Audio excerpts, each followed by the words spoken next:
Nasuba, Nasuba, Nasuba. Bonjour, bonjour.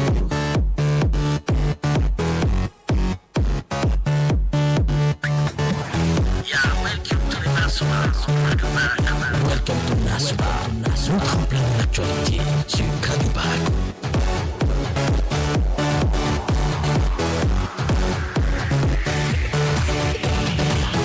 Nasuba, le package matinal. Très bon réveil à chacun de vous, mesdemoiselles, mesdames et messieurs auditeurs fidèles de la matinale Nasuba de Radio Paraco.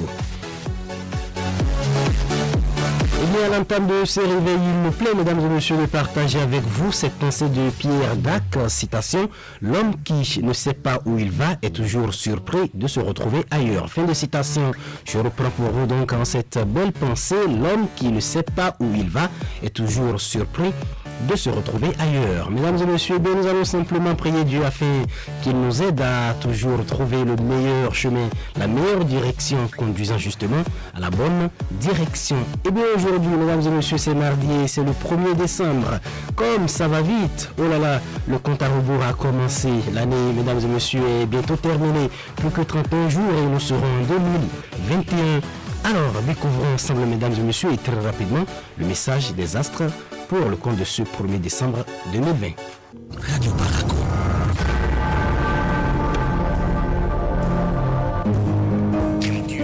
Horoscope. Horoscope, c'est avec Prosper Philippe. Allez, en 2 minutes, mesdames et messieurs, le message des astres pour vous. On démarre avec les amis porteurs du signe Bélier. Votre décontraction, mesdames et messieurs, Bélier, eh bien, va passer comme une lettre à la poste aujourd'hui. Bonjour Taureau, vous aurez des difficultés à mettre les problèmes à plat et trouver justement un terrain d'entente fécond. À vous Gémeaux, bonjour, bon réveil, une atmosphère eh bien, insouciante vient teinter vos amours d'un voile d'optimisme. C'est le moment idéal justement pour profiter pleinement de bonnes choses de la vie. Elle vous réserve certainement beaucoup de bonnes choses. Profitez-en, amis du signe. Donc, Gémeaux, bonjour, Cancer. Eh bien, vous n'écoutez qu'une oreille d'habitude, mais aujourd'hui, eh bien, on vous trouve concentré et prêt à approfondir justement ce qui ne vous ressemble guère. Bonjour Lion, vous serez largement inspiré pour communiquer la chaleur de vos idées et également de vos idéaux, mais pas tellement, avec des arguments concrets. À vous Vierge, eh bien si vous cherchiez à vous mettre en place un changement de vie, des portes s'ouvrent positivement aujourd'hui pour vous mardi. Bonjour Balance, vous serez plus entêté que d'ordinaire. Lâchez du lest s'il vous plaît, si vous devez travailler justement en équipe aujourd'hui. Bonjour Scorpion, nous sommes à vous. Allez, si une situation se complique, vous aurez les moyens de faire face et de chercher des solutions. Sagittaire, amis Sagittaire, eh bien, n'hésitez pas à porter clairement justement et à poser aussi de façon nette vos conditions sur les projets à venir. Vous serez entendu et ils sont tout à fait légitimes. Amis natifs Capricorne, des conflits au travail pour vous? Oui, c'est une interrogation. Alors, s'il y a des conflits, eh bien, pour éviter de vous retrouver coincé dans vos retranchements, optez pour le dialogue. Vous êtes averti Capricorne, Verseau pour bientôt terminer. Acceptez une fois pour toutes des réticentes de vos interlocuteurs et tout viendra tellement plus simple. Conseil des astres. On termine avec vous Poissons. Poissons, vous serez dans un allant agréable et efficace aujourd'hui pour la poursuite de vos objectifs. Voilà, j'y suis entraîné justement. Les autres sera facile pour vous aujourd'hui. Vous serez en tête. 6h35, mesdames et messieurs. Allez, pour vous, on installe l'opinion.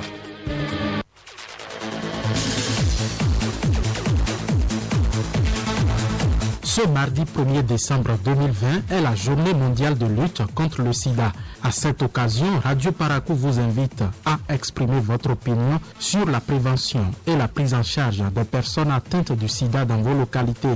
Le standard vous a ouvert à 6h35 dans l'émission Nasuba.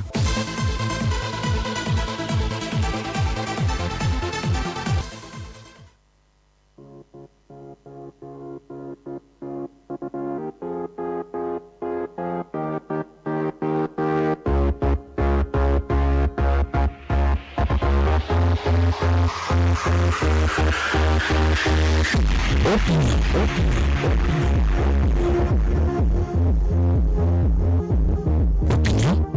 le débat citoyen sur Radio Paraco.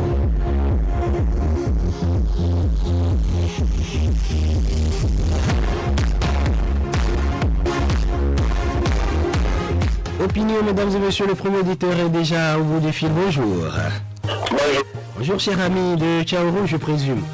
Oui, Djenadou, comment vous allez?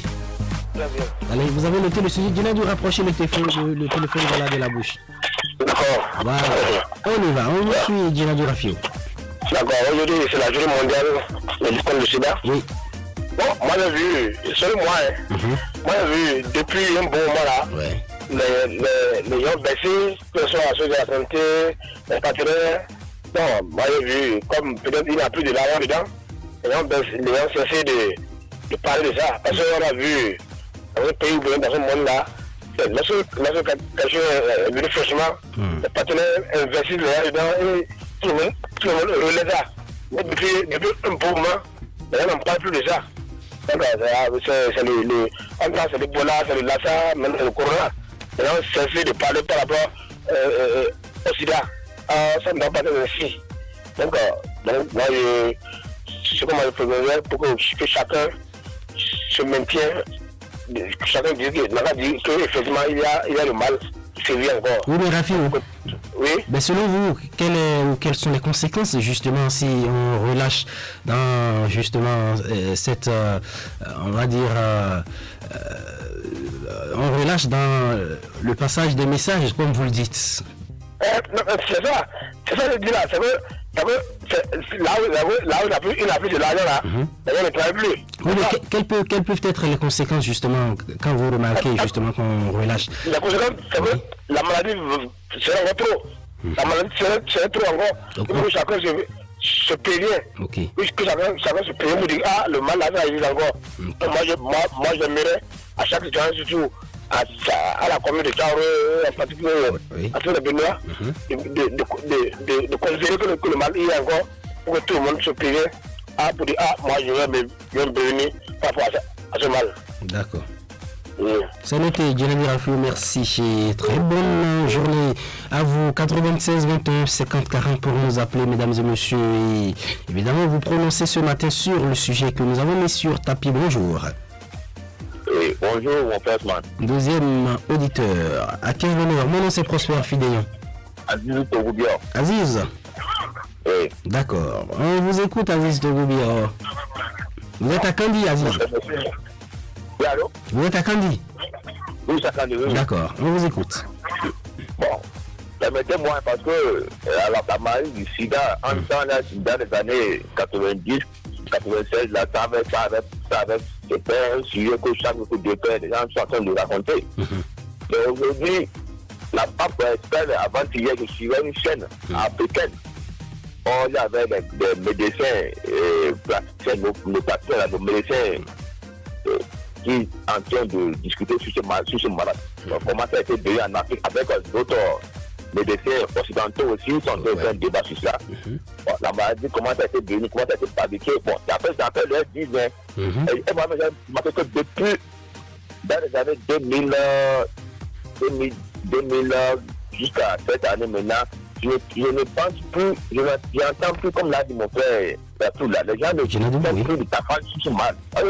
Quand vous voyez ce mal là, comment ça a été donné en Afrique, d'après ces médecins, parce que comme vous-même êtes là, ils sont en train de voir, d'étudier ça, même notre côté de la France, ils sont en train de voir, de prendre des précautions et pour l'étudier. Donc, que maintenant, d'autres même disent qu'ils ont même des produits. C'est un virus, c'est pas un microbe. Donc tout ça là, moi je me demande, est-ce que ce mal existe? Même si ça existait, maintenant, on va les partenaires, les organisations qui entendent crier là, ne crient plus. Ou bien, les Africains là ont pu de l'attaquer, ont pu voir la main de certains fait l'émission. Je suis sûr qu'ils ont preuve que ce mal là, ça a été prémédité pour nuire des Africains. Mais aujourd'hui, on a des Africains qui sont plus forts en médecine traditionnelle que en médecine moderne et qui sont en train de lutter dans tous les moyens pour prévenir certaines maladies comme qu'ils envoient vers l'Afrique. Moi, c'est mon point de vue et je suis un peu mieux de l'enquête. Et depuis ce temps, je ne vois plus qu'on entend avec les médias, les autres occidentaux qui faisaient de la publicité, qui aggravaient le fait de cette maladie. Mais depuis un temps, ce n'est plus comme avant. Parce que nous-mêmes, nous sommes là, comme Africains, nous sommes en train de lutter contre cette pandémie qui sont fait créer nous-mêmes nous avons des moyens pour pouvoir l'éliminer. Et Dieu donne la force à nos savants pratiques particiens. Dieu nous donne aussi le courage d'affronter certaines difficultés qu'ils envoient. Et puis, Dieu merci, on ne va plus. Moi, c'est mon point de vue. Je ne sais pas si ça existe ou mais c'est mon point de vue. Je vous remercie. D'accord. Merci, c'est votre point de vue. Merci à Martin Zinsou Tomavo qui est à la cabine technique ce matin. Et bien, cette émission est mise en ligne sur YouTube par Adif Lawane. Vous pouvez faire un tour en tapant sur Internet et c'est Nassouba justement du 1er décembre 2020 et vous nous avez en direct. Voilà, 96 21 50 40 le 1er décembre, l'humanité célèbre la journée mondiale de lutte contre le sida. Alors, quel regard portez-vous sur la prise en charge des personnes atteintes de ce mal dans vos localités? C'est de cela qu'il est question ce matin. Appelez-nous au 96 21 50 40, un peu comme déjà l'ont fait nos amis Djinadou, Rafiou et Aziz, Togou, Bio, un peu partout sur le territoire national. Et bien, vous avez votre opinion, vous avez votre regard sur ce sujet. 96 21 50 40 pour vous prononcer.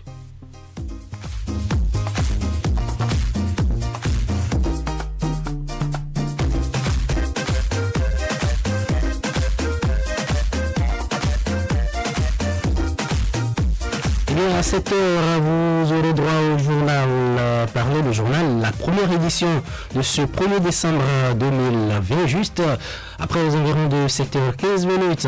Nous allons ouvrir la page des sports avec Patrick Ayadi. Juste après, oui, la revue des titres parus à la rédaction de Radio Bénin, mesdames et messieurs, vous sera servi, oui, juste après cette revue. On fera un clin d'œil à toutes les personnes qui sont nées un 1er décembre. Et aujourd'hui, ce sont, mesdames et messieurs, les Florence. Oui, le prénom à souhaiter aujourd'hui, la fête à souhaiter, c'est bien sûr Florence Lafleur. Allez, je vais laisser au passage à toutes les Florence. Oui, après cela, mesdames et messieurs, nous serons à la rédaction de votre radio pour le grand format qui porte aujourd'hui la griffe de Ousmane Baparapé du Desk Culture. Et oui, aux environs de 7h30, nous allons installer le plateau débat avec deux invités au bout du fil. 96 21 50 40, mesdames et messieurs, pour nous appeler. Et puis je rappelle que ce sera Ousmane Baparapé et Boniface Kwalawale Biao qui seront nos invités téléphoniques ce jour aux environs de 7h30 minutes. Auditeur en ligne, bonjour. Bonjour, monsieur le journaliste. Comment vous allez depuis Kandi? Depuis Kandi, Garba. Ça va bien là-bas, Météga? Nous remercions le Tout-Puissant Allah. C'est bien. Que la matin a déjà démarré. Ah oui, c'est sérieux ce matin parce que là j'ai 16 degrés, bien sûr, au mercure ce matin à Paraco. Attends. Par rapport à ce jour, journée mondiale du sida, et quelles sont les conditions dans lesquelles ceux-là quand même qui sont atteints par cette maladie, leurs conditions, comment ils sont pour nous faire tout ça là. Monsieur le journaliste, ça me fait personnellement peur parce que depuis un certain moment, comme l'a dit les autres, et c'est comme si ça a été relâché. Donc vous pensez d'abord, vous, si je comprends bien, hein, vous pensez que le mal existe? Non, le mal existe. Il existe, ok. Seulement que de la manière qu'il y a déjà 10 ans, 15 ans, 20 ans, les projets se donnaient à ça, les gens, tout ça là. Mais aujourd'hui, ce n'est plus le cas. Mais qu'est-ce qui peut expliquer la chose? Oui, c'est ça qui me fait peur parce que je me demande, est-ce que c'est parce que la solution a été trouvée ou bien c'est parce que les Occidentaux ont autre idée derrière ou bien je me pose plusieurs questions, je ne trouve pas la réponse. Oui, mais parce que tous les jours, il y a des gens qui tombent malades. parce que tous les villages tombent malades. C'est vrai, nous avons d'autres maladies qui dépassent le sida. Nous avons par exemple le paludisme chronique, nous avons l'hépatite B, l'hépatite C, nous avons d'autres maladies. Mais de la manière que les gens prenaient le sida là, aujourd'hui ce n'est plus le cas. Donc la question que je voulais quand même que si vous avez un invité qui va parler par rapport à cette maladie, nous dire pourquoi ça a été relâché. Okay. Pourquoi les choses qu'on voyait il y a cela 10 ans, 15 ans, 20 ans là, pourquoi? Donc, si c'est ça, moi, pourquoi encore j'ai encore peur? Parce que ça me dit que les générations futures qui vont venir, ça veut dire que tout le monde sera atteint par cette maladie-là, parce qu'ils ne seront pas informés, ils ne seront pas informés par rapport à les mesures qu'il faut prendre pour pouvoir se protéger. Parce que le sida ne se transmet pas seulement par rapport aux actes sexuels. Il y a autre chose. L'utilisation de même, c'est vrai, les gens parlent de les microbes quand ça prend une minute ou une seconde là, que ça, mais il faudrait qu'on puisse avoir une sensibilisation du passé. Maintenant, s'ils ont eu des solutions par rapport à cette maladie, ils n'ont qu'à dire. C'est là où j'ai peur, monsieur le journaliste. Voilà, c'est mon point de vue, monsieur le journaliste. Merci beaucoup. Merci à Martin Thomas Volant qui est au pupitre de mixage ce matin. 6h passées de 48 minutes, mesdames et messieurs. Quelle est votre opinion? Oui, aujourd'hui c'est le 1er décembre et chaque 1er décembre, eh bien, on célèbre la journée mondiale de lutte contre le sida, cette redoutable maladie. Quel regard, mesdames et messieurs, portez-vous sur la prise en charge des personnes atteintes du sida dans vos localités? C'est de cela qu'il est question ce matin. 96 21 50 40, le numéro pour nous appeler et vous prononcer.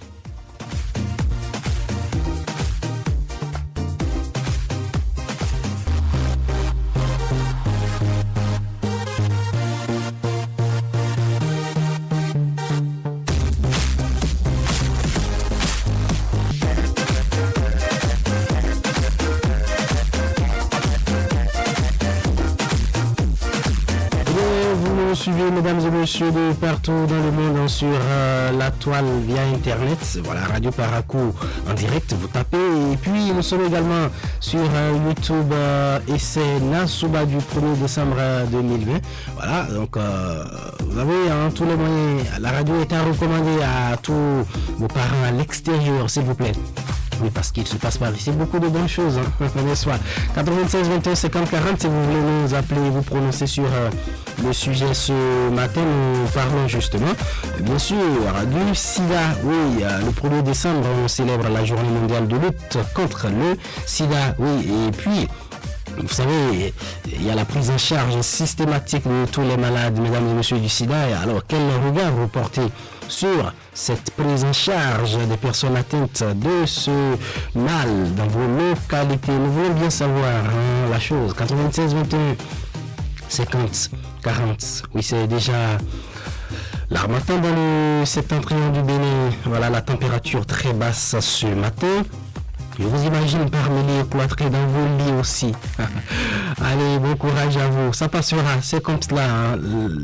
C'est la succession des saisons, mesdames et messieurs. Allez, 96 21 50 40. On salue tous nos auditeurs dans le département de la Takora, ceux qui nous écoutent également dans la Léborie, ceux qui sont dans le Borgo aussi, tout près de nous. 96 21 50 40. Garba, Alassane certainement de retour.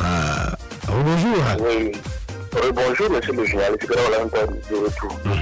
Oui, toujours par rapport à mes inquiétudes, monsieur le journaliste, c'est vrai, c'est toujours la journée mondiale du sida. Et comment se passent-ils les choses? Aujourd'hui, j'ai compris que même au niveau de notre débat, au niveau des petites assemblées que nous avons dans la ville du Tangi, je ne connais pas les autres lieux, le sida ne vient pas souvent comme entre-temps. Donc ça fait que c'est les gens disent, telle personne, j'aurais appris que, telle personne, j'aurais appris que, telle personne. Si c'est comme ça, monsieur, j'aurais dit que nous sommes foutus alors. Parce que ça veut dire que cette maladie n'est plus contrôlée comme avant. Parce que c'est laissé à tout le monde de se prendre en charge. Ça veut dire quoi? Ça veut dire que les gens, bon, si telle personne a cette maladie, il n'a qu'à se débrouiller. Si c'est comme ça, sinon, parce que je ne vois, c'est que, ou bien, c'est une compréhension. C'est que je me pose, c'est une compréhension où on a compris que, bon, la population a compris qu'il faut se protéger, la population a compris qu'il faut faire ci, il faut faire ça par rapport à cette maladie. Mais selon Alassane. Oui. Oui, mais est-ce que vous pensez vraiment que la population a pris conscience? Est-ce que vous pensez que systématiquement, les gens se protègent quand ils font des rapports sexuels avec autres partenaires? C'est ça que j'ai dit, c'est de ça qu'on a dit, j'ai peur. Parce que, parce que vous connaissez, nous sommes tous africains. C'est pas que je sais que vouloir même pas enlever l'Africain. Mais je voulais quand même que les gens sachent que l'Africain est tellement têtu et tout que on dit aujourd'hui que les médias, personne, on n'en parle plus, c'est peut-être le jour même où nous sommes aujourd'hui 1er décembre, une fois l'année. Voilà.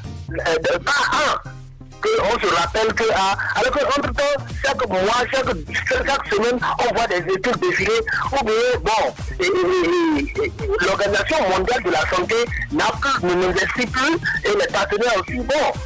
Donc, si je veux comprendre bien, c'est que la manière que les gens n'investissent plus, donc les gens ne peuvent plus, et comme il n'y a plus d'investissement dans ce projet-là, où entre-temps il y avait eu des investissements, les gens se donnaient, aujourd'hui il n'y a plus d'investissement. Bon, on laisse quoi? Donc je dis, ça veut dire que ça deviendra comme le paludisme, ça deviendra comme l'hépatite B, l'hépatite C, ça deviendra comme les autres maladies Covid-19. Bon, alors qu'on sait très bien qu'aujourd'hui, avec le Covid-19, on constate même que les victimes qui sont tous atteints par le Covid-19, c'est des gens qui sont atteints de ces maladies-là. Parce que ça affaiblit l'organisme. Donc voilà un peu, parce que j'ai écouté le ministre de la Santé qui l'a dit. Donc il y a certaines maladies, quand vous avez ça, directement quand le Covid-19 vous attrape, vous n'avez plus la chance, monsieur le journaliste. Donc il faudrait qu'on amène toujours la population à comprendre. Il faut que l'Organisation mondiale ne devrait pas lâcher. Bon, moi c'est mon point de vue. Merci beaucoup, Adrien Journal. Merci. Voilà qui appelle donc l'Organisation mondiale de la santé à reprendre sérieusement du service. Voilà, Garba Alassane remarque un peu comme Aziz Togobio et Djenadou Rafio que les sensibilisations, toutes les activités autour du sida sont en train d'être relâchées, qu'il faille reprendre véritablement du service parce que le mal, disent-ils, existe. 96 21 50 40, bonjour. Oh, bonjour. À quelle heure? Monsieur Bion? Oui, allez-y, monsieur Bion. D'accord. La pluie est restée. Le tirage de cartes venir au moins dans le quartier Banika pour arrêter le poids. Aziza. Allô? Bien. Oui. En fait, ce matin, si vous avez des sujets de ce genre, vendredi, vous pouvez venir. Mais en fait, entre lundi et jeudi, nous avons un sujet que nous vous proposons et sur lequel vous réfléchissez. Aujourd'hui, nous réfléchissons sur le sujet du sida. Est-ce que vous pensez que la prise en charge du sida a relâché ou que les gens, en tout cas, se préoccupent davantage du sida? Est-ce que le sida existe selon vous? Voilà. D'accord. Merci beaucoup d'avoir rappelé. 96 21 50 40. C'est comme cela le principe de l'émission du lundi au jeudi. C'est nous qui vous proposons un sujet sur lequel vous vous prononcez. Et le vendredi, c'est la libre antenne. Chacun choisit son sujet et se prononce. Bonjour. Oui. Après la médio à qui je vais. Allô? Oui, bonjour. Allô? Bonjour, vous êtes en direct. Quel est votre nom, cher ami? Allô? Bonjour, il fallait le retour. Oui, merci de nous rappeler. 96 21 50 40, on a juste 3 minutes encore à votre compagnie, en tout cas pour ce qui concerne, mesdames et messieurs, opinion. Allez, puisque à 7h, on devra installer le journal. Parlez, 96 21 50 40 pour nous appeler, mesdames et messieurs. Vous prononcez. Et oui, 1er décembre, journée mondiale de lutte contre le sida. Quel regard portez-vous sur la prise en charge des personnes atteintes du sida dans vos localités? Bonjour. Allô? À quel honneur? Allô? Oui, bonjour. Oui, bonjour. À quel honneur? Oui, c'est Jean-Pierre. Jean-Pierre, depuis? Depuis Pérou. Jean-Pierre, allez-y. Moi, je sais que jusqu'à le sida existe. Donc, c'est la sensibilisation. et les produits qui ont fait que ça a un peu diminué. Sinon, moi je souhaite que le maître continue à prendre en charge ce mal. Ça existe, c'est que la situation a beaucoup porté. Donc je ne pas relâcher. Ok. Message reçu par les autorités du ministère de la Santé. Allô? Je dis message reçu par les autorités du ministère de la Santé et également les populations, monsieur Jean-Pierre. Merci et bonne journée à vous à Kéro. Merci. 96 21 51, voilà, avec le léger décalage de la radio allumée. Nous allons accueillir Vitis Ahoré d'un instant à l'autre. C'est lui qui, chers mesdames et messieurs, nous servira le journal de ce matin. Et on conduit en musique justement au journal parlé. Le temps d'installer, Vitis.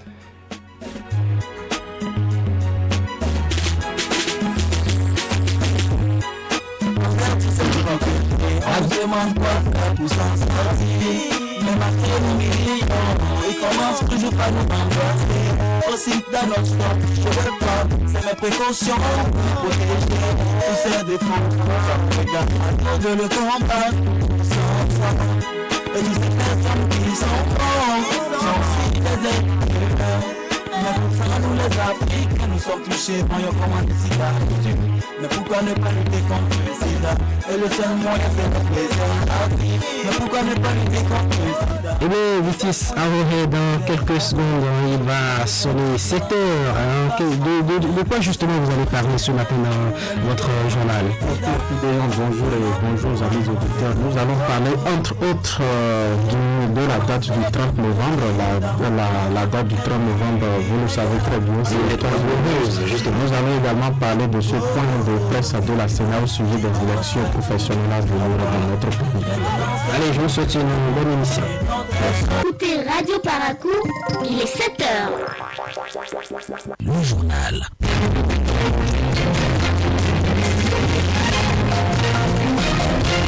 Informateur Vitis Ahoré.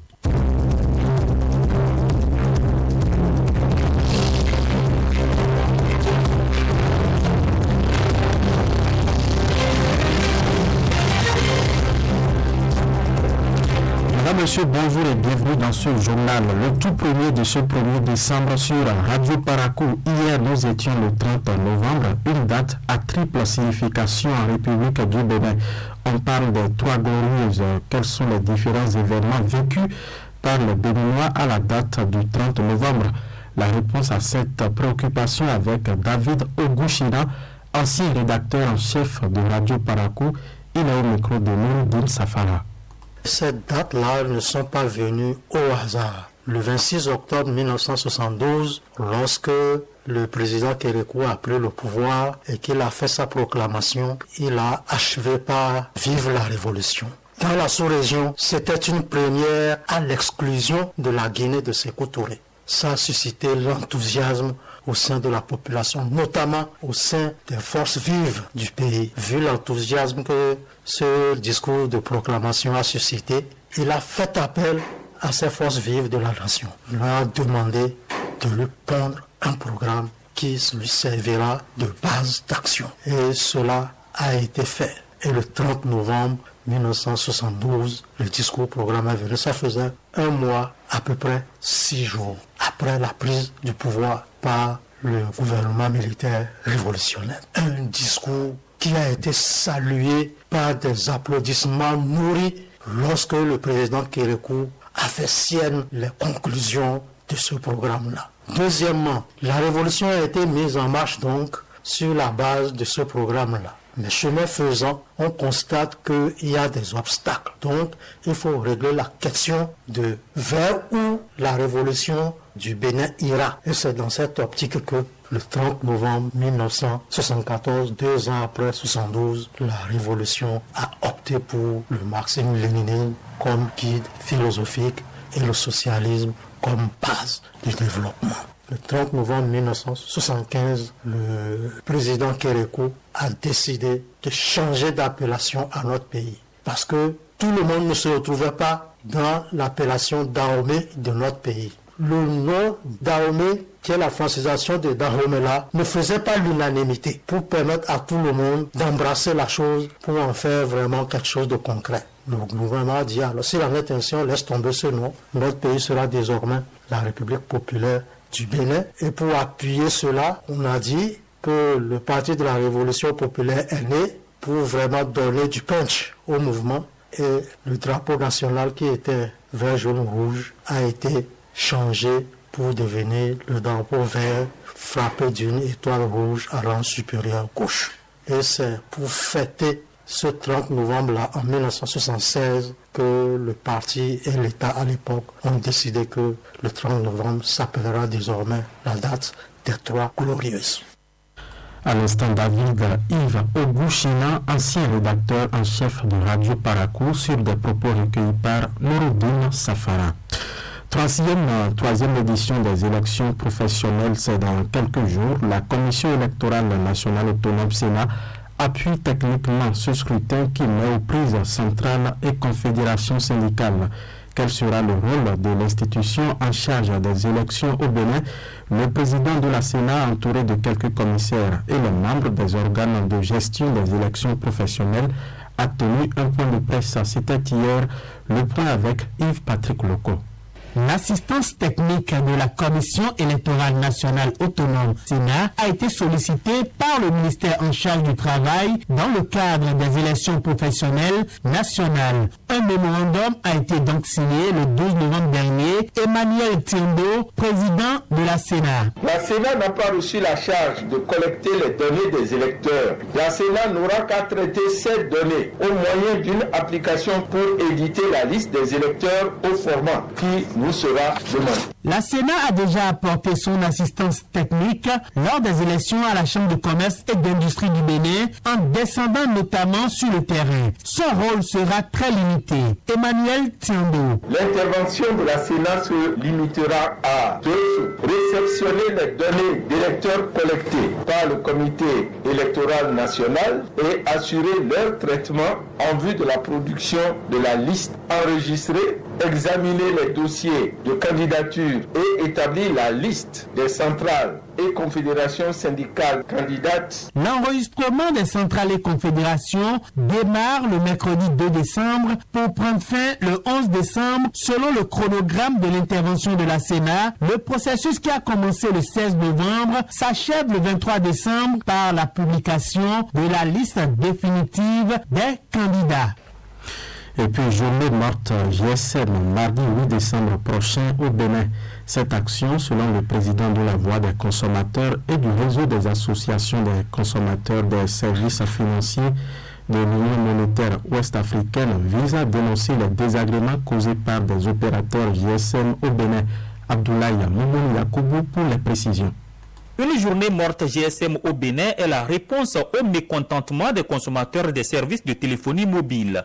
Robin Akrombessi, de la Voix des consommateurs et du réseau des associations des consommateurs des services financiers de l'UEMOA. Tout le monde subit aujourd'hui la mauvaise qualité de la connexion Internet à beaucoup d'endroits sur toute l'étendue du territoire national. La connexion Internet nous revient très cher de par les comportements subtils des opérateurs de téléphonie mobile. Mais pire, c'est que le forfait s'écoule aujourd'hui comme du vent. Ça passe très vite avec le mobile money. Nous sommes victimes d'arnaques diverses. Certains perdent 100 000, 50 000, 250 000 sur leur compte. On va vers l'opérateur de téléphonie mobile. Il ne peut pas vous aider à récupérer l'argent. Nous avons réclamé que les fonds soient restitués. L'État a dit qu'il est en train de suivre, mais nous avons besoin de nos sous. Robin Akrombessi dévoile également le contenu de la journée morte GSM. Mardi 8 décembre 2020, de 7h du matin à 12h, tous les consommateurs, tout citoyen béninois est invité à ne pas utiliser son portable même s'il le laisse allumé. Personne ne va payer du crédit, personne ne va payer du forfait, personne ne va faire des appels ou recevoir des appels, personne ne va naviguer sur Internet, sur les réseaux sociaux, personne ne fera de transactions, pas de retrait, de dépôt d'argent, rien. Nous laisserons le réseau mort pour 5 heures de temps. pour leur dire c'est un premier avertissement, qui n'est qu'une première étape d'une série d'actions. Pour le président de la Voix des consommateurs, il s'agit d'un combat social et économique pour l'intérêt de tous les consommateurs au Bénin, appelés à adhérer à la réussite de l'initiative. Une note en religion à présent. Les chrétiens catholiques ont entamé le week-end dernier une nouvelle année liturgique. Elle commence le premier dimanche de l'Avent et se termine le dimanche du Christ roi. Père Guillaume Marie a la voix aisée sur la signification de cette nouvelle année pour les fidèles. Il est au micro de Nathalie Doris Oulabi. Une année liturgique est un cycle de temps dans lequel se célèbre le mystère du salut chrétien accompli en Jésus-Christ. Elle commence au premier dimanche de l'Avent et se termine le dimanche du Christ roi. Elle comporte 4 temps, le temps de l'Avent, le temps de Carême, le temps de Pâques et le temps ordinaire. Cela signifie pour le chrétien catholique une nouvelle attitude spirituelle dynamique, inscrite dans le temps, visant toujours notre conversion quotidienne dans la Secula Christi, c'est-à-dire à la suite du Christ. Ce temps appelé le temps de l'Avent comporte juste 4 dimanches. C'est donc un temps assez court, mais chargé de grands souvenirs de la rédemption toujours présente. Le chrétien est donc appelé à rentrer dans la spiritualité de ce temps d'attente, temps d'espérance, temps de veille, comme l'a dit l'évangile d'hier. Et ce temps nous invite personnellement à une interpellation personnelle pour rester éveillé dans notre marche chrétienne. Ce que ce temps nous demande, c'est la disponibilité à espérer, à attendre le Seigneur.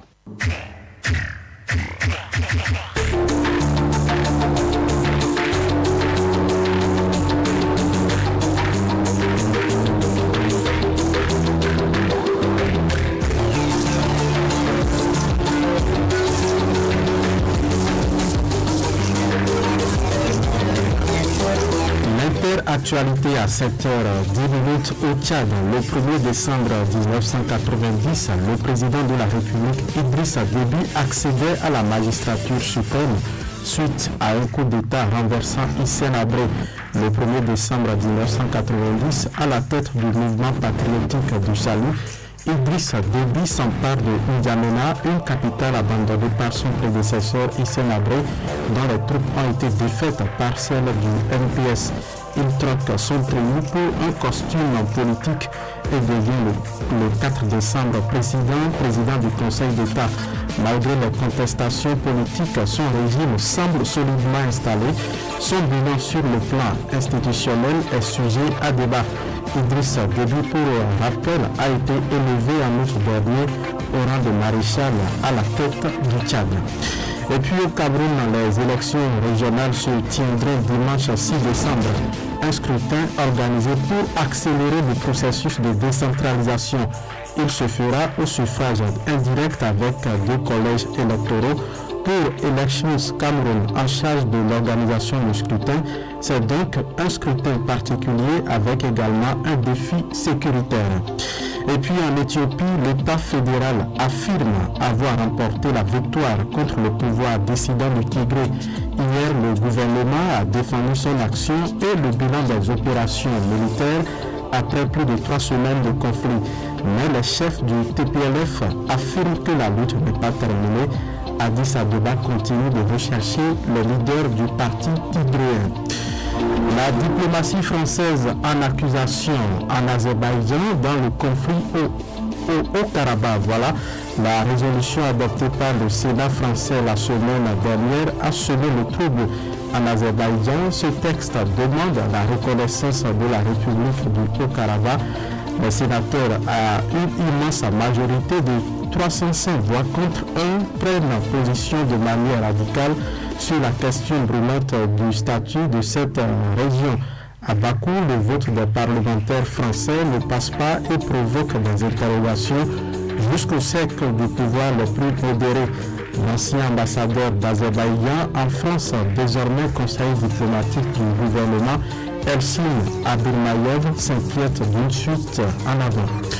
Madame, Monsieur, c'est tout pour ce bulletin d'information. À la mise en œuvre de Martin Tomavon, votre émission Nasuba se poursuit avec Prosper Fidéo.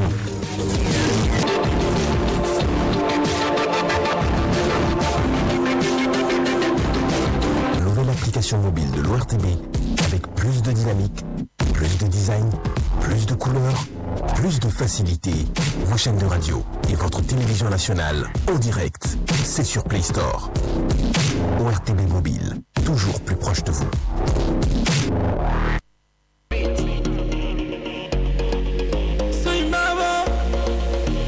Ma musique qui fait danser la go, fait danser la go. Chérie, t'inquiète, c'est toi qui es ma go. Ouh, c'est toi qui es ma go. On roulera ensemble en merco, ensemble en merco. Moi c'est Dibi, toi t'es ma caro. Ouh, c'est toi ma caro. Toi et moi c'est la puissance, c'est la puissance. Toi et moi c'est la puissance, c'est la puissance, c'est la puissance. En musique.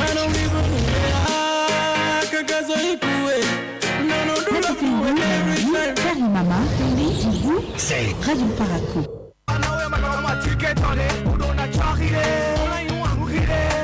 Nous disons merci à Vitis, à Rohe, mesdames et messieurs, le temps pour nous de retrouver donc le journaliste sportif. Et bien nous allons savourer un instant cette belle mélodie qui nous appelle tous à la prudence, à l'abstinence, à tout ce qu'il faut, la fidélité, voilà, à la préservation et beaucoup de prudence, voilà, en ce qui concerne la manipulation des outils, des instruments, voilà, puisque tout ça est vecteur justement du sida. Prudence donc. H2O Asuka.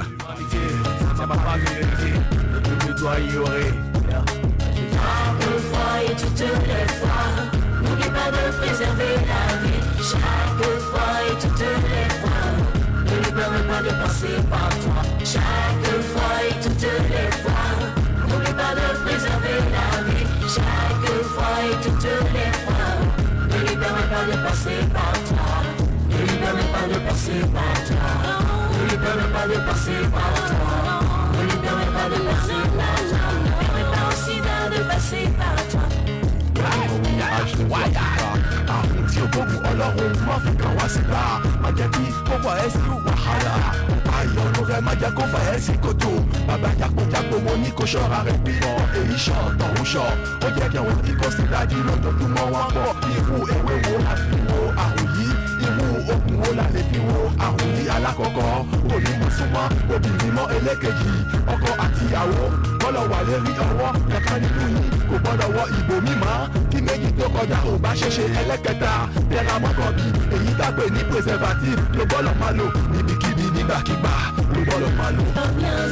En tout cas, par ici à la radio, mesdames et messieurs, on ne cessera jamais assez de répéter que le sida existe et qu'il faille prendre véritablement les dispositions, voilà, pour ne pas se laisser faire. Mesdames et messieurs, nous avons tous des familles, il faut penser aux familles chaque fois que nous voulons poser des actes à même de nous amener à contracter le virus du sida. C'est l'heure du sport. Les sports.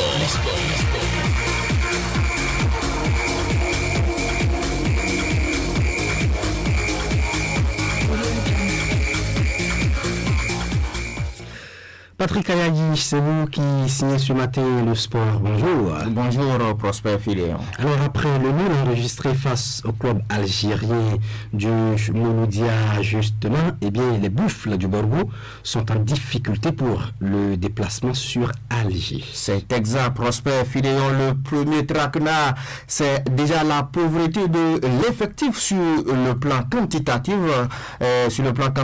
Avec 15 joueurs licenciés CAF disponibles, dont 2 blessés samedi dernier, sans occulter le piège algérien, la fermeture des frontières en Algérie en raison de la propagation du coronavirus. Les vols commerciaux sont interdits sur le territoire algérien. Du coup, il faut affréter un vol spécial côté buff.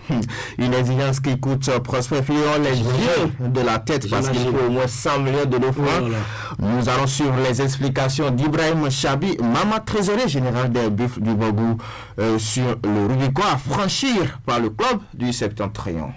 Nous n'avons pas 18 joueurs alliés et dans le peu, il y a encore 2 qui ont terminé le match sur blessure. D'abord, le staff médical va mettre le pied double pour que nous puissions les récupérer en peu de temps. Après ça, je pense que nous avons une autre carte, surtout par rapport aux anciens locaux qui avaient fait défection. On pourrait encore compter sur 2 d'entre eux, surtout que les licences sont disponibles. Bon, voilà, d'autres difficultés. Et les frontières sont fermées en Algérie. Il n'y a pas de vol commercial. Aujourd'hui, il faut un vol arrêté à l'équipe. Et si ça devait être à notre charge, c'est pas moins de 100 millions. Et donc, nous avons saisi la carte depuis hier. Et je crois que d'ici demain, une réponse sera donnée pour que soit les Algériens nous envoient un avion pour assurer notre déplacement à leur retour, ou alors que le match soit carrément délocalisé, puisque bon, vous ne pouvez pas inviter une équipe et en même temps, vous avez les frontières fermées. Ils n'ont pas eu cette difficulté à venir au Bénin. Donc, puisque le match se joue en aller-retour, ils devaient pouvoir y penser. De toute façon, nous n'avons pas écrit saisi la CAF. Oui. Voilà, et Prosper Fidéon à l'instant, Ibrahim Chabi Maman, trésorier général des Bluffs du Borgou sur Nassova. C'est un véritable casse-tête. C'est exact. Alors, Patrick Ayadi, direction l'Europe, avec justement les affiches de la 5e journée de la phase de poule de la Ligue européenne des champions. Et déjà à partir de 18h55, 2 affiches pour inaugurer cette avant-dernière journée de la plus prestigieuse des compétitions. Les Russes du Lokomotiv Moscou affrontent le Red Bull Salzbourg. Le Shakhtar Donetsk, tombeur du Real Madrid au Bernabéu, accueille la Maison Blanche de Zizou en terre ukrainienne à 21h. Place au reste des affiches du jour. Opération rattrapage pour l'Atlético Madrid devant la machine du Bayern Munich.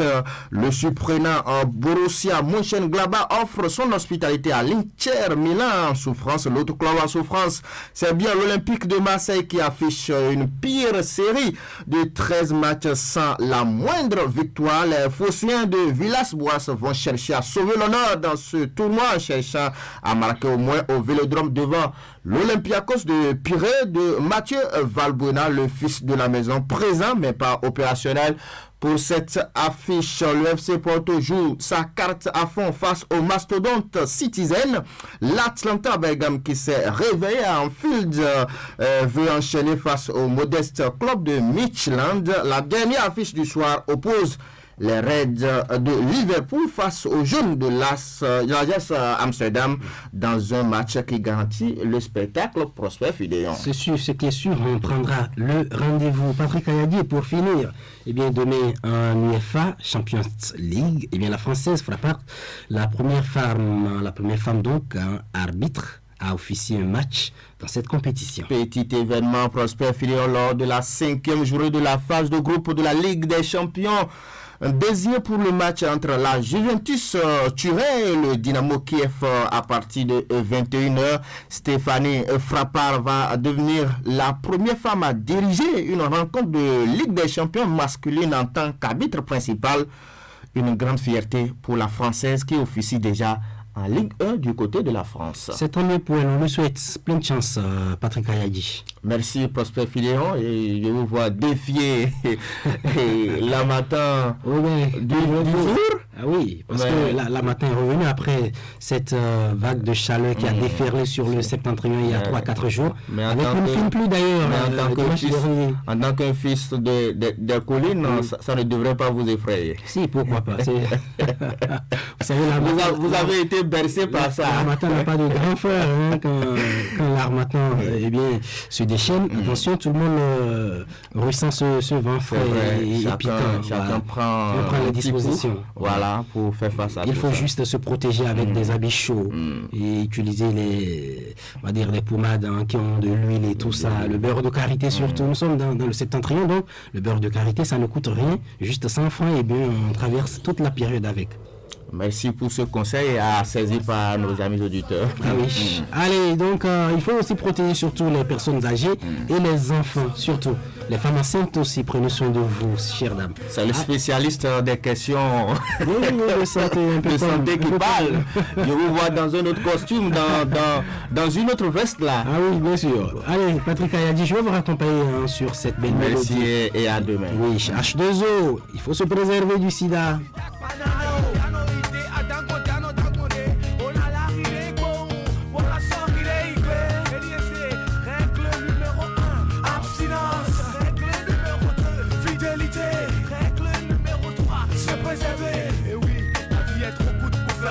choix, de 1 à 3. Moi j'ai fait mon choix, je ne vous demande pas de voir, mais seulement d'y penser et de cesser de naviguer sans se protéger, pour ne pas parler après de fatalité. Faisons quelque chose pour sauver l'humanité, c'est ma part de vérité, et nul ne doit ignorer. Chaque fois et toutes les fois, n'oublie pas de préserver la vie. Chaque fois et toutes les fois, ne lui permets pas de passer par toi. Eh bien, aujourd'hui, 1er décembre, mesdames et messieurs, nous célébrons donc la journée mondiale de lutte, de lutte contre le sida. Cette maladie qui n'a que trop duré et qui continue de faire des victimes. Il faut se préserver. Dites-vous, non, le sida ne passera pas par moi.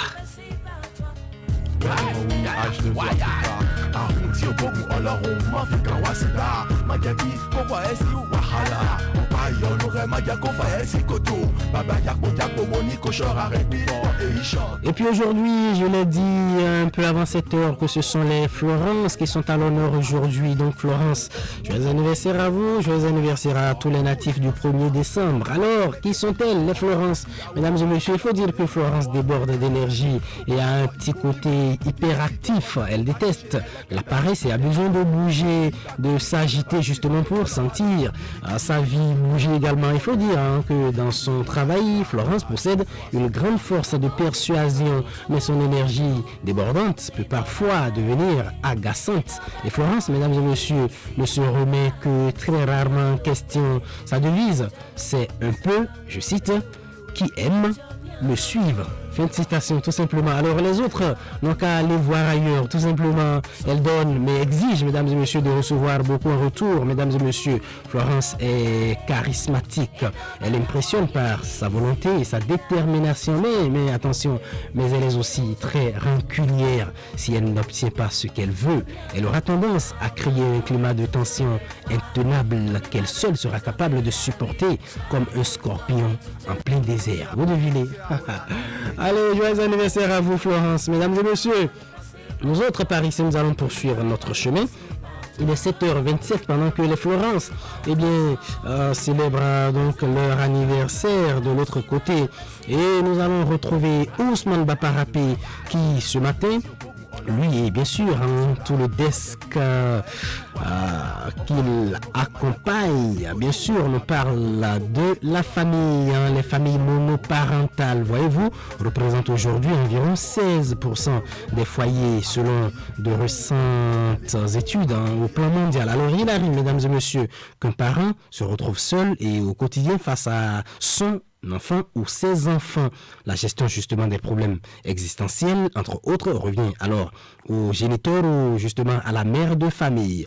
Le grand format donc de ce mardi, mesdames et messieurs, du desk Société et Culture aborde justement le sujet avec les spécialistes de la question famille monoparentale, l'éducation des enfants en question. Tel est l'intitulé justement que nous propose Ousmane Baparapé. Quand je trouve banane, je vends. Quand je trouve un peu, je donne ma langue. Quand je fais tontine, je fais éclone pour nourrir avec mes enfants. Adjara, la quarantaine, se débrouille ainsi pour satisfaire aux besoins alimentaires des fruits de ses entrailles dans un foyer monoparental composé de 4 enfants. Le spécialiste Clément Yargo, directeur du centre UNIV, revient sur les différentes causes de la monoparentalité. Lorsque un parent se retrouve seul à assumer l'éducation intégrale de ses enfants, et quels sont les cas? Et ça arrive par décès, un veuf ou une veuve qui ne se remarie plus. Ça arrive aussi par divorce. El Hadj Idriss Ousmane Traoré, islamologue, renchérit. On peut énumérer aussi l'exil d'autres personnes vont en aventure des années. 10 ans, 20 ans, où les voyaient seuls, elles sont en train d'éduquer, d'élever les enfants. La satisfaction des besoins fondamentaux des enfants devient alors une obligation pour le parent esselé. Et Adjara en est bien consciente. Il y a 2 qui font école. Les 2, c'est petit. Il y a un, elle fait mécanique. C'est ça que je débrouille, on mange. Dieu va m'aider, je vais garder l'enfant là jusqu'à l'enfant va grandir et va m'aider. L'homme esselé est plus éprouvé face à l'éducation de son ou ses enfants, témoigne le pasteur David Achade. Je vous parle en connaissance de cause. Certains hommes n'arrivent pas à vraiment cerner les problèmes. Ils peuvent donner ce qu'il faut matériellement à l'enfant, mais passer du temps avec l'enfant comme la femme peut passer du temps avec son enfant, ce n'est pas aisé. Peu importe le sexe, divorce, viduité ou toute autre raison, une fois venu au monde, l'enfant doit évoluer dans un cercle familial pour son épanouissement, dit Clément Yargo, et pour cause. Parce que c'est à ce moment que sa personnalité est en train d'être formée. Et la carence de papa ou de maman entraîne des difficultés psychologiques. C'est pourquoi même les orphelins, quand on les élève, on les met dans un centre gardé par un homme et une femme, même si c'est des religieuses qui gèrent l'orphelinat. Le recours à la dimension spirituelle n'est pas exclu. Première chose à faire, c'est fondamental, il faut la prière. Le droit à la sérénité mentale passe par la foi en un être suprême. Les membres de la famille polynucléaire sont appelés aussi à jouer leur partition, suggère l'islamologue El Hadj Ousmane Traoré. Parce qu'on sait que l'éducation, ce n'est pas une seule personne qui éduque. Donc les parents sont indexés.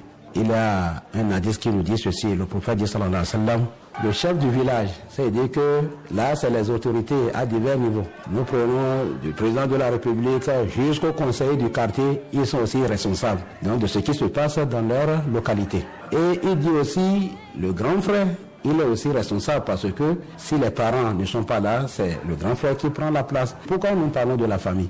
Vous pouvez prendre ces responsabilités-là et garder les enfants, surtout les orphelins. Donc, chaque famille prend sa responsabilité. Les membres de la famille, vous voyez, celui-là, il garde cet enfant, l'autre garde cet enfant-là pour ne pas laisser la charge à la femme seule. Clément Yargo. Si c'est la maman, n'importe quel parent, il faut qu'il fréquente les groupes ou associations de valeurs, qui prônent les valeurs. De là, l'enfant aussi, membre des mouvements d'enfants. Et l'éducation passe avant tout, conclut le pasteur David Achade de l'UEB. L'éducation, je crois que n'a pas d'autre solution que de vraiment prendre soin des enfants de manière consciente. Donc il faut être consciencieux. Donc quand vous êtes consciencieux, vous n'allez pas rater. Mais c'est quand, bon, je m'en fiche, bon, leur maman est partie, ils n'ont qu'à se débrouiller, je leur donne à manger. Ça ne suffit pas. Donc il faut veiller au quotidien sur leur façon de se comporter avec les petits amis, avec les maîtres, avec les hommes du quartier, etc. Pour un père, bon, les enfants ont plus peur d'un père que d'une mère. Mais il y a des mères qui sont très autoritaires. Ça, dans nos églises, c'est plein. Et je connais pas mal de femmes qui ont élevé leurs enfants et qui sont vraiment bien arrivées dans la vie. Chaque enfant qu'on enseigne est un homme qu'on gagne, dit-on.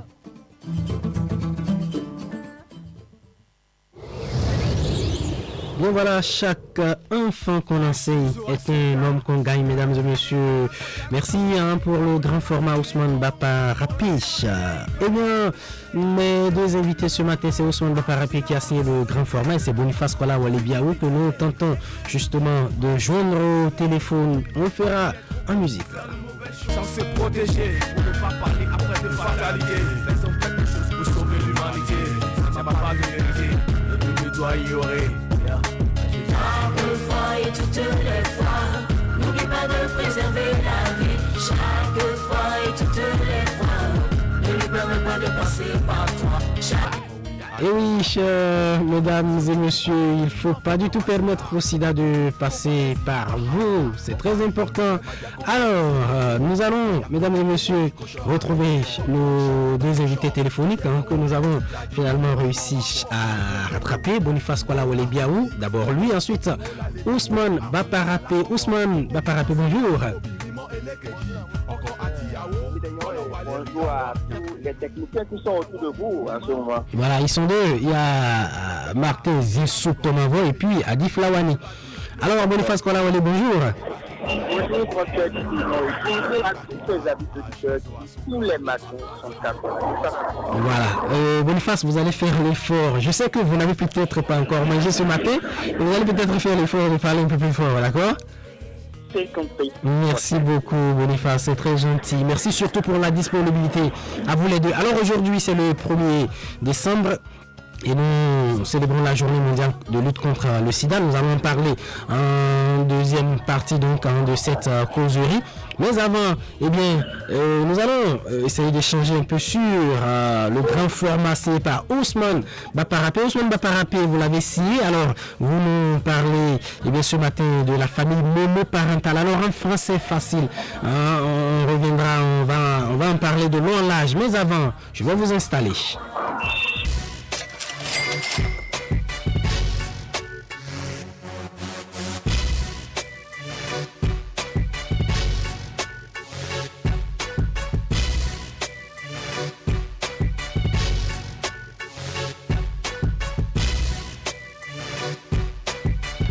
Bien voilà, vous êtes confortablement installé, Ousmane Baparapé, Boniface Biaou. Ousmane, d'abord, ma première question s'adresse à vous. Qu'est-ce qu'on peut entendre par famille monoparentale? Famille monoparentale, l'adjectif monoparental, mono, c'est unique, parental, le parent, le géniteur, la génitrice. Donc la famille monoparentale, pour diverses raisons, c'est quand l'un des conjoints se retrouve seul face à ses enfants. Un exemple terre à terre, Jean est marié, il est l'époux de Pierrette, par exemple, pour une raison ou une autre. Ils ne sont plus ensemble, et l'éducation ou le quotidien des enfants revient malheureusement à un seul conjoint, une seule conjointe, soit c'est la maman qui a désormais la charge au quotidien des enfants ou de son enfant, et vice-versa, ou c'est le papa, le géniteur qui a la charge de ses enfants. Voilà la monoparentalité au niveau des couples, au niveau de la famille, du cercle familial. Voilà. Boniface Kolaole Biaou, il y a certainement plusieurs raisons qui peuvent concourir à ça. Je crois que ça ne devrait pas être en tout cas le souhait, en tout cas pas chez nous en Afrique, qu'on ait des familles monoparentales. Que pensez-vous justement, vous? Oui, reprenez un peu la question, que ça ne devrait pas être quoi? Oui, je dis que ça ne devrait pas être, en tout cas pour ma part, un souhait qu'une famille soit monoparentale. Ou vous, que pensez-vous? Oui, bien évidemment, avoir une famille monoparentale, que ce soit ici en Afrique ou bien même sous d'autres cieux, en Europe, en Asie ou partout ailleurs, je ne crois pas que ça soit véritablement un souhait pour une personne de se retrouver seule en train de gérer un enfant.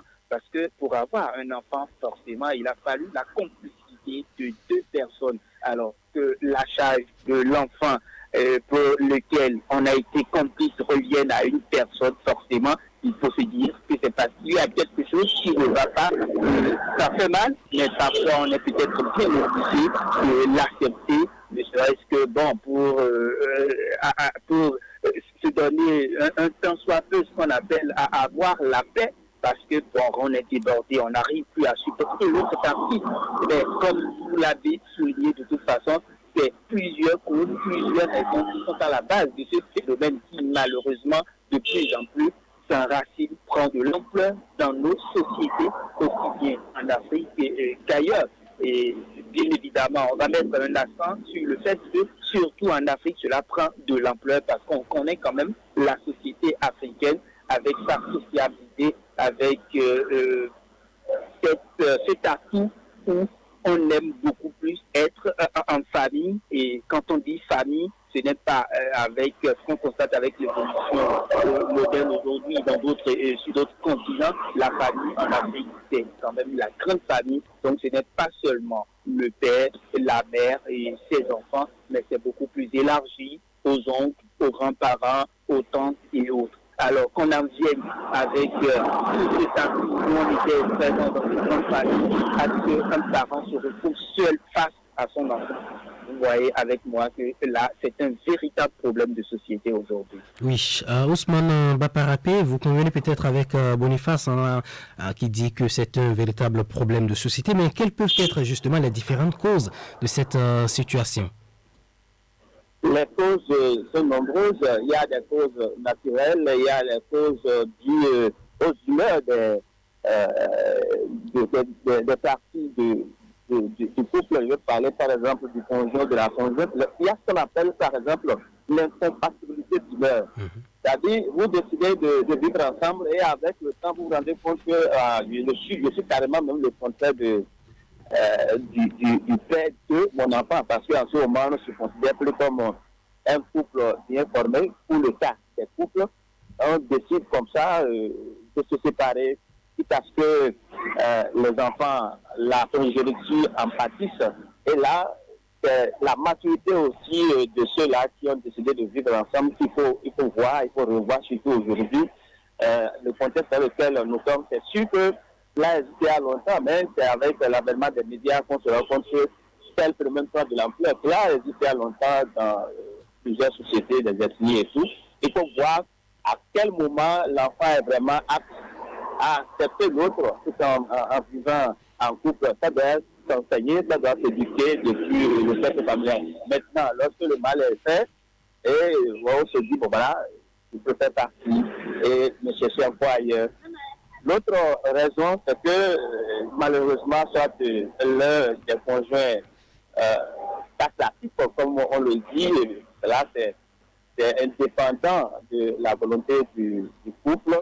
Il y en a également qui se disent, bon, je vais essayer pour voir, quand on dit que un couple c'est compliqué, donc c'est juste par folie juvénile qu'on décide de mettre la pression sur certains parents qui, par excès d'amour, d'affection à l'endroit de leur enfant, ils préfèrent céder et on dit, bon, comme tu es grand, on se dit à 18 ans, 22 ans, on peut lui donner cette liberté de vivre en couple. Il y a assez de raisons, mais beaucoup sont dus à la volonté humaine et un peu à l'excès d'affection surtout au niveau parental. D'accord. Boniface Kolawolebia, où est-ce que vous ne pensez pas, par exemple, que... Boniface, est-ce que vous m'entendez? Je vais vous prier de vous retirer légèrement de votre position, d'accord? Parce qu'il y a... vous semblez être au bord de la voie. Retirez-vous légèrement pendant que vous vous exprimez, ok? Oui, alors, voilà. Alors, Boniface Kolawolebia, où est-ce que ce n'est pas, par exemple, le manque de sacrifice de l'autre, je veux dire, le manque de volonté, de tolérance de l'autre partenaire, par exemple, qui peut entraîner, quand ce n'est pas un décès qui conduit donc à la monoparentalité, voilà, qui peut entraîner justement cette situation? Oui, bien évidemment, pour cette opinion, il faut dire que dans la plupart du cas, de toute façon, c'est un certain égoïsme d'une partie dans le couple qui amène à ce qu'on se retrouve à vivre cette expérience de la vie monoparentale, tout simplement parce que, voyez-vous, surtout de plus en plus aujourd'hui en Afrique, où on veut tout simplement copier l'Europe, on veut copier les Européens, on pense à un certain épanouissement qui sépare en fait de nos coutumes. Et aujourd'hui, on n'est plus du tout tolérant. On veut juste dire qu'on réclame sa liberté. On veut juste dire que, ben voilà, on a des droits. Et voilà, sous ces concepts, on revendique à tort et à travers certaines choses qui font que finalement on retrouve la famille simplement être staffée et la charge de l'enfant de sorte revient soit au père, soit à la mère. Et puis voilà, et on commence ainsi cette nouvelle expérience de vie qui n'est toujours pas aidée. C'est vrai que comme je l'ai dit, c'est parce que on n'arrive plus à se tolérer quoi que ce soit en couple. La femme, soit elle met trop de pression sur l'homme, ou bien bon, c'est l'homme qui peut-être n'assume pas entièrement ses responsabilités, peut-être qu'il s'adonne à de l'alcool, etc. De toute façon, on trouve toujours un prétexte, et voilà, et ce qui pousse tout simplement à se retrouver à ne plus être ensemble. Mais je crois que si on arrive à travailler, à continuer cette complicité que nos parents avaient vécue, on pourrait essayer d'affronter les difficultés de présence et éviter de se retrouver avec cette expérience monoparentale, parce que, comme je l'ai dit, ce n'est pas aisé, même pour le parent qui est en train de vivre cette expérience, ce n'est pas vraiment aisé pour lui. Et donc, là, ceux qui en pâtissent le plus, ce sont les enfants, parce qu'on a besoin, l'enfant a besoin des deux parents présents pour son équilibre psychique, pour son équilibre physique, pour son équilibre mental, pour son épanouissement bref dans la vie. Donc, il faut forcément qu'on puisse faire l'effort de s'accepter le plus possible et accepter les petites difficultés de la vie. Quelqu'un dit qu'on ne reconnaît un véritable responsable que quand il fait l'expérience de la vie en couple. Voyez-vous? Donc, pour être véritablement responsable, c'est quand vous arrivez à supporter ces petits problèmes, ces petites difficultés de la vie quotidienne, que la vie de couple, quand vous avez véritablement à l'affronter, on ressent et on sait que vous êtes véritablement responsable. Alors Ousmane Baparapé Boniface l'a dit, quand vous êtes dans une situation de monoparentalité, ce sont les enfants qui en pâtissent le plus. Eh bien, dites-nous, dans justement le cas d'une famille monoparentale, voilà, quelles sont les conséquences, par exemple, négatives que cela peut avoir sur les enfants, selon vous? Oui, les conséquences sont déjà là. L'affection, la chaleur parentale dans le cercle familial, ça manque toujours, même quel que soit votre niveau de conscience, l'âge que vous avez. Il y a toujours besoin de cette mots, de ces mots d'encouragement. Or, la formation au niveau psychologique agit sur le subconscient de l'enfant. Il faut que l'enfant soit à l'écoute de deux voix, la voix féminine et celle masculine, en particulier la voix du père et de la mère. Maintenant, si malheureusement on est obligé de faire avec la monoparentalité, il faut associer les psychopédagogues, par exemple, lorsque madame se retrouve seule pour une raison, pour une autre, face à ses enfants. Aujourd'hui, nous avons la chance d'avoir des spécialités et des gens qui sont capables d'étudier la psychologie de l'enfant, vous accompagner au plan conseil, pourquoi pas physiquement, et dire voilà, quand c'est sur ça, cette situation que vous traversez, essayez de parler avec des mots qu'il faut à cet enfant qui n'a pas demandé à naître en Christ et qui n'a pas demandé à ce qu'il soit seul face à peut-être les problèmes que vous vivez au quotidien et que l'enfant participe les répercussions de votre frustration au service ou bien au marché, etc. L'approche psychologique est très, très importante. Et l'autre chose aussi, ce n'est pas que les cas de décès ou le divorce volontaire. Il y a des parents, il y a dans un couple où le père s'en fout pas mal de l'éducation des enfants et il sort, il revient tardivement. Et sa présence n'est que visuelle. Physique. Vous voyez, le côté moral, le côté psychologique. L'aujourd'hui et le demain de l'enfant ou des enfants n'est pas sa préoccupation. Il suffit par exemple qui disent tu veux quoi? Je t'ai déjà donné le petit déjeuner, je t'ai dit pendant un mois, je n'ai plus rien à foutre avec, voilà, l'enfant n'a rien mangé aujourd'hui, etc. Lui, c'est le côté financier qui l'intéresse, et puis voilà, le côté psychologique, le suivi des enfants, c'est une façon pour un couple qui vit en couple. Voilà encore une autre situation qui peut amener l'homme à se dire que voilà, cette dame, elle est isolée, donc elle vit seule, elle est face à ses enfants. Une conséquence aussi, lorsque malheureusement elle n'arrive pas à associer des gens habilités à lui donner des conseils, à vivre même à distance ce qu'elle vit au quotidien avec ses enfants. C'est que nous avons malheureusement dans la société des cas pour rencontrer des gens, des adultes qui ont des comportements en normes et vous vous demandez, mais ils ont été éduqués dans quelle famille, ils ont été dans quelle famille. Or, lorsque vous contribuez à la maturité de l'enfant, à la fois psychologique, physique et tout le bien-être, c'est déjà la nation que vous continuez en amont. Parce que quand on a un cancre un cancre, excusez-moi le mot, quand on a un cancre pour une structure sérieuse où on veut que le personnel soit toujours pas preuve de conscience.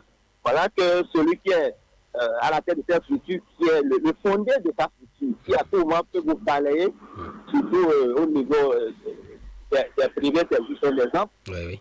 Et ce monsieur, malheureusement, n'a pas connu l'enfant qu'il faut, dans le foyer qu'il faut, au sein du foyer qu'il faut. Donc, c'est toute la société qui en passe.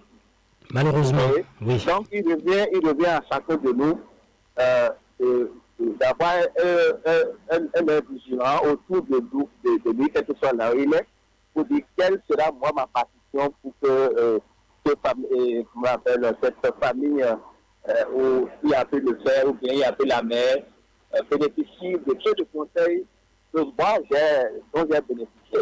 Parce que ce n'est pas que cette famille qui va ramasser les pots cassés, c'est toute une nation, c'est tout le village, c'est toute la société. Voilà, merci Ousmane Bakarapi. Pour ne pas en arriver là, Boniface Kolaole Biaou, dites-nous comment faire pour une meilleure éducation justement ou une meilleure prise en charge des enfants justement dans une famille monoparentale.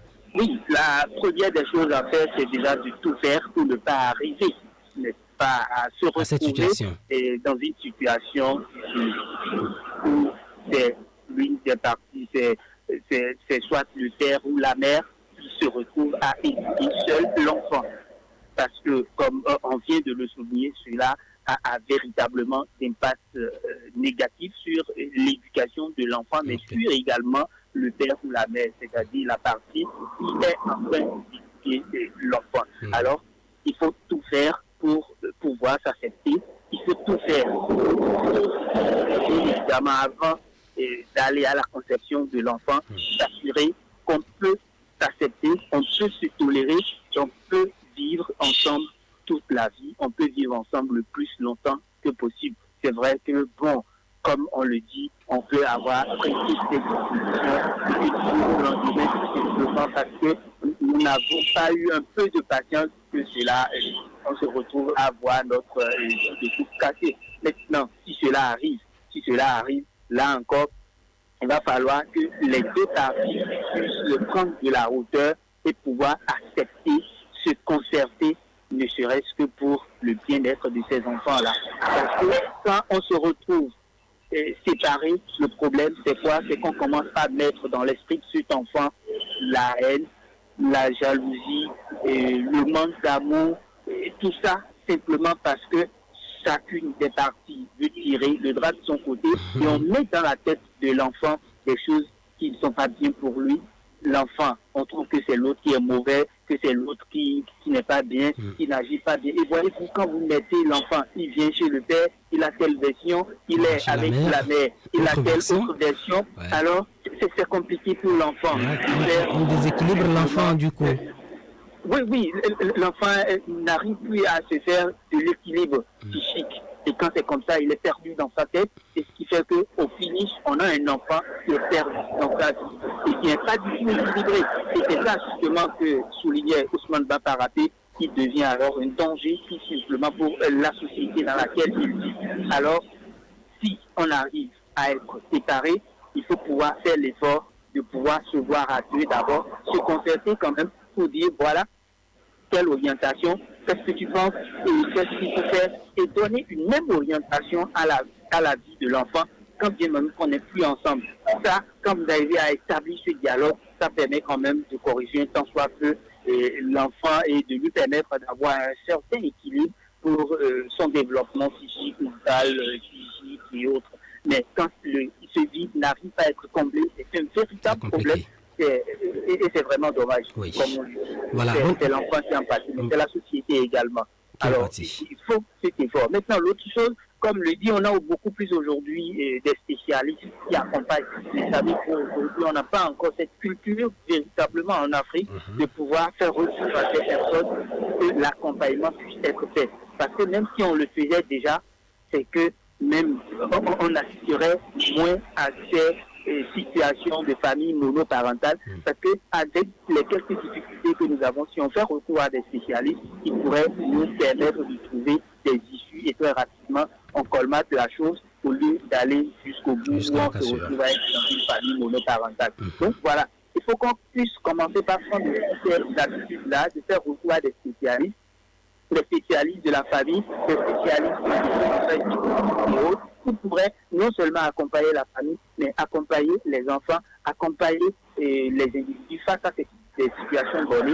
Et je crois que notre société pourra retrouver quand même un certain équilibre qui va vraiment nous donner la paix et permettre à ce que on bâtisse une bonne nation. Et c'est tout notre souhait. Boniface Kolawole Biaou à 5 minutes de 8h. Ousmane Baparapé, vous également. Dites-nous, pour le second sujet, on parle du sida. Pour vous, est-ce que Ousmane, le sida existe vraiment? Nous sommes des hommes de communication et tout ce que nous disons, surtout à l'ORTV qui est une chaîne nationale et internationale, une référence parmi les chaînes dans le monde des médias. Tout ce qui se dit est toujours basé sur des enquêtes et sur des données officielles. Pour répondre à votre question, depuis mon enfance, j'entends parler du VIH-Sida. Et si les institutions internationales telles que l'OMS, l'Organisation mondiale de la santé, décident depuis 1988 de mettre en place des résolutions pour sensibiliser à l'existence de ce mal viral, de ne pas avoir, de ne pas y croire. Donc, tous les jours que Dieu fait, il y a des structures qui existent et qui agissent sur le terrain à travers la sensibilisation et des prises en charge. Donc, le mal existe, et il existe vraiment. Et il y a des structures qui ont en charge des individus déjà atteints et qui aujourd'hui permettent à ces individus, les individus décident délibérément de témoigner de leur état sérologique. Donc, pour moi, ce n'est pas un doute.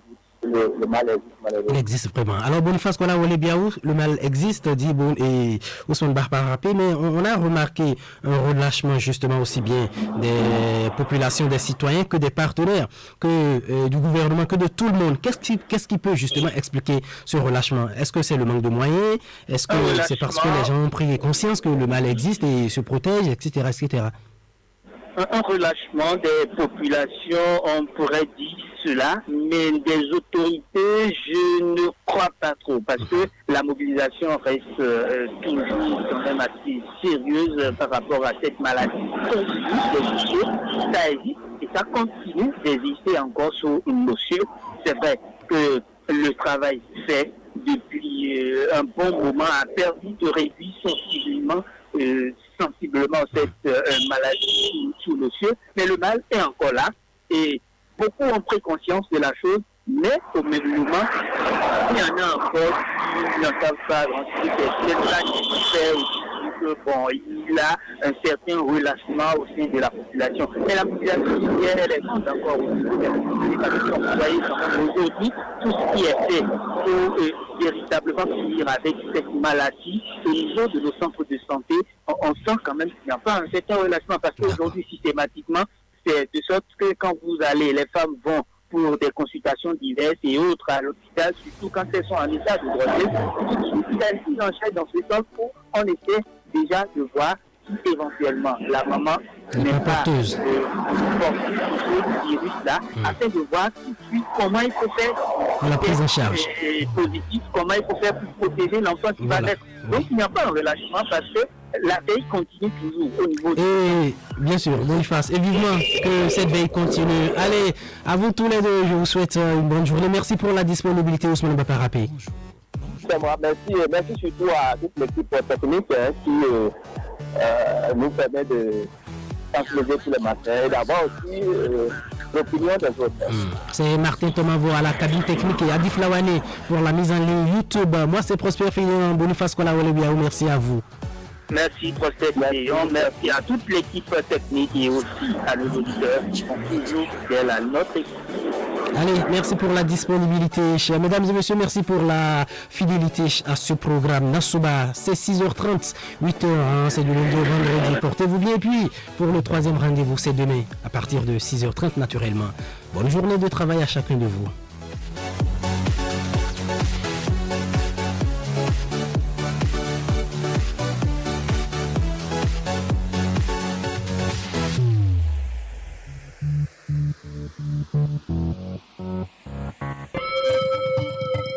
Merci d'écouter Radio Paracou.